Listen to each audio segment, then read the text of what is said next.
Spencer's epical poem the Faerie Queene as a religious allegory. देखिए allegory ही है, religious भी है, पॉलिटिकल भी है, मोरल भी है। इन तीनों चीजों को अलग अलग पढ़ा जा सकता है, लेकिन याद रखने के लिए चीज एक ही है। होलीनेस रिलीजियस भी है, मोरल भी है, तो वर्चू है क्योंकि रिलीजियस, तो होलीनेस अपने आप में एक रिलीजियस के साथ साथ मोरल भी है, एथिकल भी है। Fairy Queen is deeply religious poem which explores spiritual struggle that people face in life. Clearest example is book 1 where Red Cross Knight stands for holiness and represents an ordinary Christian. His journey is more than a physical adventure, it is spiritual one. Holiness की journey spiritual है. He battles sin, lies, hopelessness, just as a real believer must fight to stay faithful. एक real जो योद्धा होता है वो faithful रहने के लिए उसको पाप, झूठ, निराशा के खिलाफ लड़ाई लड़नी पड़ती है। बहुत ऑन हिज ब्रेस्ट, यही लाइंस हम बार बार यूज करेंगे, हर प्रश्न में यूज करेंगे। But on his breast a bloody cross he bore. Bloody cross क्यों कहते हैं? क्रॉस तो क्रिश्चियन धर्म का सिंबल है, उसको ब्लडी क्यों कहा गया? उसको ब्लडी इसलिए कहा गया है क्योंकि जीसस क्राइस्ट ने अपना खून देकर ये क्रॉस बनाया है।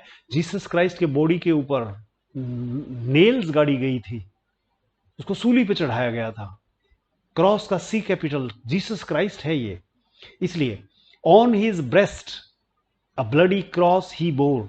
नाइट ने अपनी छाती पर एक क्रॉस पहना हुआ था, वो ब्लडी क्रॉस था। The dear remembrance of his dying Lord, the dear remembrance, अपने जीसस क्राइस्ट जो मर रहा था उसकी याद में। The poet asserts that the knight's true strength comes from his faith in Christ. अगर किसी का क्राइस्ट में फेथ है तो वो सच्चा क्रिश्चियन है। The poem supports Protestant beliefs. मैंने पहले भी कहा था कि कैथोलिक चर्च के खिलाफ है। दूसरा कैथोलिक चर्च को रिप्रेजेंट करती है, ऊना प्रोटेस्टेंट बिलीफ को, प्रोटेस्टेंट्स बिलीफ को। प्रोटेस्टेंट क्यों थे? क्योंकि वो Catholic church, Roman Catholic church के खिलाफ थे। These meanings are woven into story, so readers, ये कॉन्सेप्ट आपको बिल्कुल क्लियर होना चाहिए कि प्रोटेस्टेंट कौन थे और कैथोलिक कौन थे, बहुत क्लियर होना चाहिए। इसकी क्लैरिटी के बिना बात आगे नहीं बढ़ेगी। The meanings are woven into the story, so readers can understand religious ideas while enjoying the plot.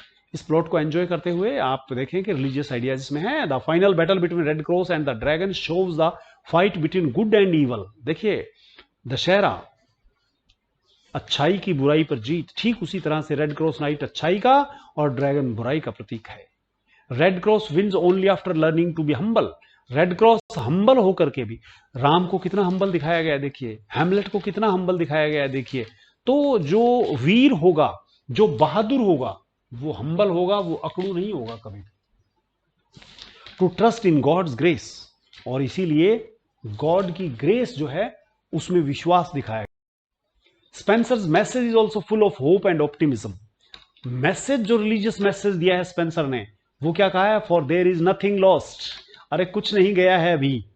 That may be found, ऐसा कुछ नहीं खोया है जिसे पाया ना जा सके।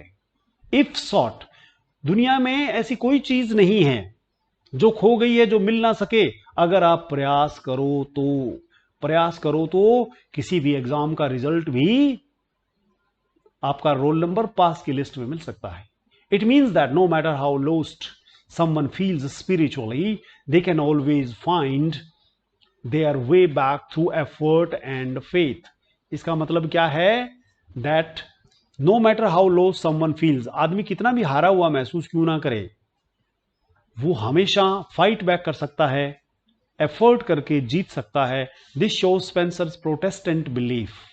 स्पेंसर का प्रोटेस्ट करना, that each person is responsible for their own salvation, हर आदमी अपने मोक्ष के लिए जिम्मेदार है। एक और इंपॉर्टेंट आइडिया इस पोइम में क्या? It is the mind that makes good और इल। मुझे लगता है ये पोइम सिलेबस के में जो है वो one of the most important poems है। इस पर सवाल आ सकता है क्योंकि एपिक एकमात्र ही लगता है मुझे ये है। It is the mind that makes good और इल, ये दिमाग का मैदान ही है जहां अच्छा या बुरा होता है। दैट मेक्स रिच और हैप्पी, ये सैटर्न ने बोली हुई लाइनों जैसा है। We can make a hell और heaven of our will, that makes rich और हैप्पी, आदमी को घटिया या हैप्पी, उदास या हैप्पी, दिमागी बनाता है। रिच और पुअर भी दिमागी बनाता है ना। एक भिखारी को एक रोटी मिल जाती है, आधी कुत्ते को डाल देता है, आधी खुद खा लेता है। और एक अमीर आदमी झोला भर के जा रहा है भूखा, उसे भीख मांग रहा है, कुछ नहीं देता है उसको। तो भाई दिमाग की बात है। This means what matters most is what's inside a person, his faith, thoughts, not just their outward actions और अपीयरेंस। बाहरी दिखावा कुछ नहीं है। True religion comes from the heart, from the heart. सच्चे दिल से आया हुआ धर्म ही सच्चा धर्म है। शॉर्ट में बात करें, ये पोइम फेथ की है। That faith is not easy, ये दिखाती है। It's a constant struggle. Faith जो है हमेशा स्ट्रगल करते रहना पड़ता है। Spencer assures us that God's help, that with God's help we can overcome evil and find truth. ऐसा कुछ नहीं है जो खो गया है पाया ना जा सके if sought। तो सब कुछ पाया जा सकता है। Through its religious symbols and stories, Faerie Queene encourages readers to stay strong in faith and believe in power of grace. Religious symbols के माध्यम से फेरी क्वीन एनकरेज करती है रीडर्स को ये कहने के लिए कि वो फेथ रखें भगवान में और गॉड की ग्रेस में विश्वास रखें।